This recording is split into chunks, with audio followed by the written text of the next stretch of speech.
Athar Khan from Times Now has asked, Islamabad High Court will hear Jadhav case on the 3rd August. Any reactions on the proceedings given that India has consistently debunked the probity and fairness of the court proceedings there?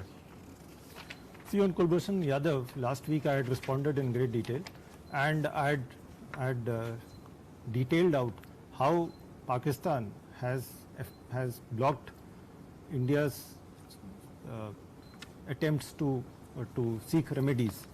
I had also brought out how Pakistan is in violation of the ICJ judgment as well as their own ordinance.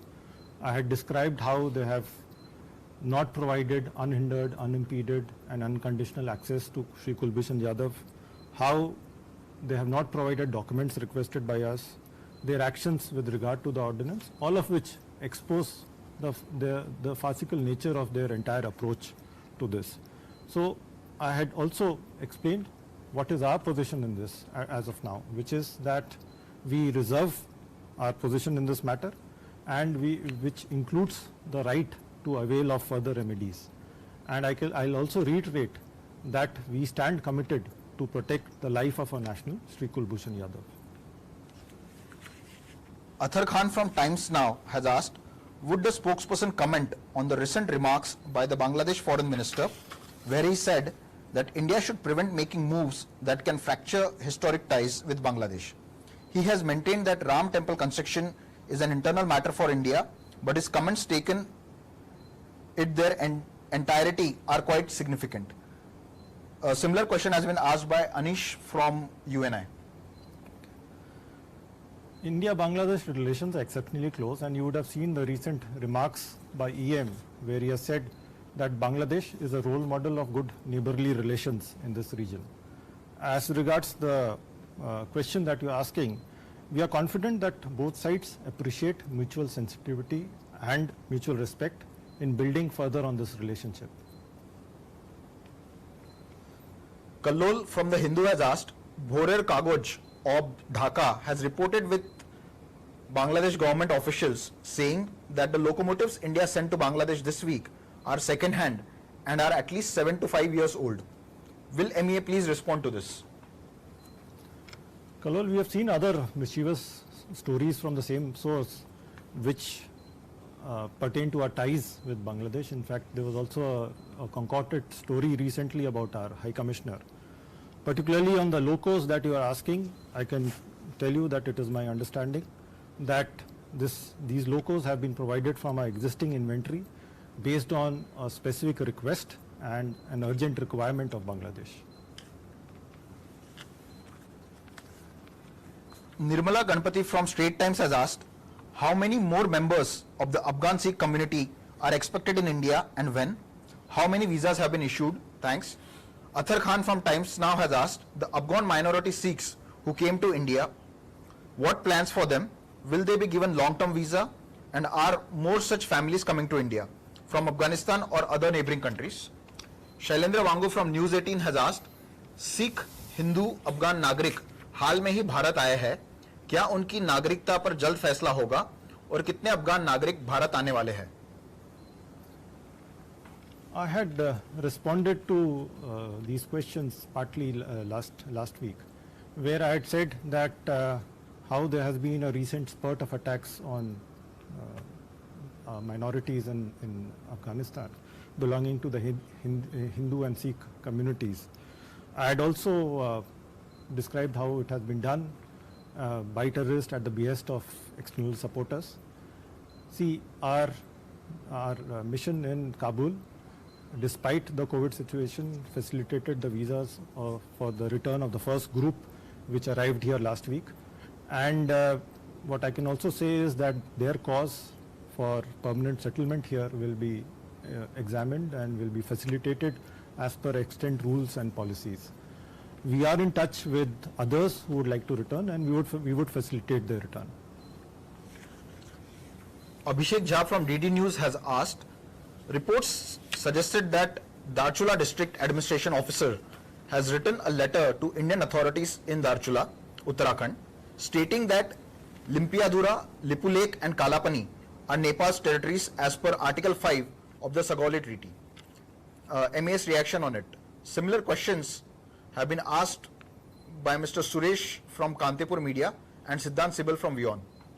See, on more than one occasion, I have laid down our position on the India-Nepal boundary issue, and our position is clear and consistent. So I would not like to go further into this.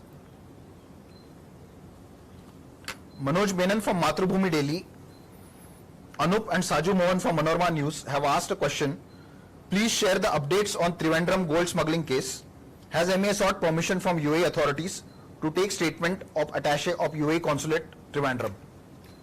I had already responded on this last week, so I have no further updates at this point of time. The next question is from Parikshit Luthra from CNBC TV18. After US, Germany and France, which other countries are we likely to establish air bubbles with? Parikshit, this is something which the Ministry of Civil Aviation is involved in, so I would, my understanding is that there are discussions going on with some countries in this regard, so I would ask you to seek more information from them. Mr. Anup and Saju Mohan from Manorama News has asked, Kuwait has imposed temporary travel ban to Indian citizens. Our response? I don't think this ban is specific to Indian nationals. These are some restrictions on travel because of the COVID situation, and the civil aviation authorities of both sides are are holding discussions on to work out related arrangements at this point of time. Ranjit Kumar from Rakshak News has asked, China has claimed completion of disengagement on most of the LAC. Can you confirm? Sridhar from Asian Age has asked, what is the status of disengagement on LAC? Is it true as claimed by China that the process is almost complete? Maha Siddiqui from CNN News 18 has asked, China says there is disengagement at most places. Does it mean that at Pangong Lake, China has gone back to status quo ante? Anish from UNI has asked, what is the current status of ongoing disengagement process on LAC? There are reports that Chinese are not pulling back. Is it true? Similar questions have been asked by Abhishek Jha from DD News, Vijay Lakshmi from India TV, Nainima from The Print, and Deepak Ranjan from PTI Bhasha. See, to respond to these questions on disengagement, I'll first give you a background. You would have seen a press release which we issued after the 17th meeting of the WMCC, where we said that the two sides reviewed the situation in the India-China border areas along the line of actual control in the western sector. They agreed that early and complete disengagement of the troops along the line of actual control and de-escalation from India-China border areas in accordance with bilateral agreement and protocols and full restoration of peace and tranquility was essential for smooth overall development of bilateral relations. This was also the agreement reached between the two special representatives, NSA and Chinese Foreign Minister Wang Yi, in their conversation on 5th of July. There has been some progress made towards this objective, but the disengagement process has as yet not been completed.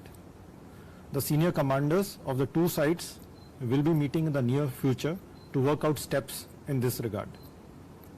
As we stated earlier, the maintenance of peace and tranquility in the border areas is the basis of our bilateral relationship.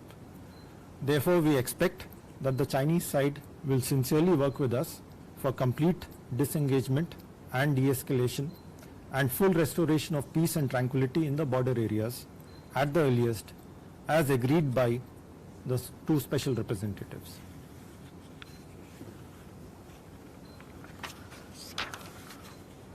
Athar Khan from Times Now has asked, the foreign ministers of Pakistan, China, Nepal and Afghanistan met virtually recently to discuss the COVID response. Was there an invitation extended to India? And if an invitation was not extended, isn't that odd since it was India that had pushed for a joint SAARC response which was initiated by the Prime Minister himself in the initial days of the outbreak of the virus? Athar, we have seen media reports in this regard. As you would recall, that it was the initiative of our Prime Minister that we had convened a meeting of all SAARC countries on the 15th of March. A video conference was held, following which a COVID-19 emergency fund was agreed upon. India contributed $10 million to the fund. Other countries have also made their contribution. The fund has been operationalized, and we have already extended humanitarian assistance to countries in the SAARC region, including supply of essential medicines, antibiotics, consumables, COVID protection and testing kits, and other laboratory and hospital equipment. Geeta Mohan from India Today has asked, after the announcement of India's new education policy, have other countries or foreign universities expressed interest to open institutes in India? Well, Geeta, I don't have any information on this at this point of time. Anita Joshua from The Telegraph has asked, has MEA given BCCI the clearance required for holding the IPL 2020 in UAE? Anita, again, I don't have information at this point of time. If there's something, I'll revert to you. Are there any further questions? I have no further questions, sir. Thank you. So this concludes the weekly briefing.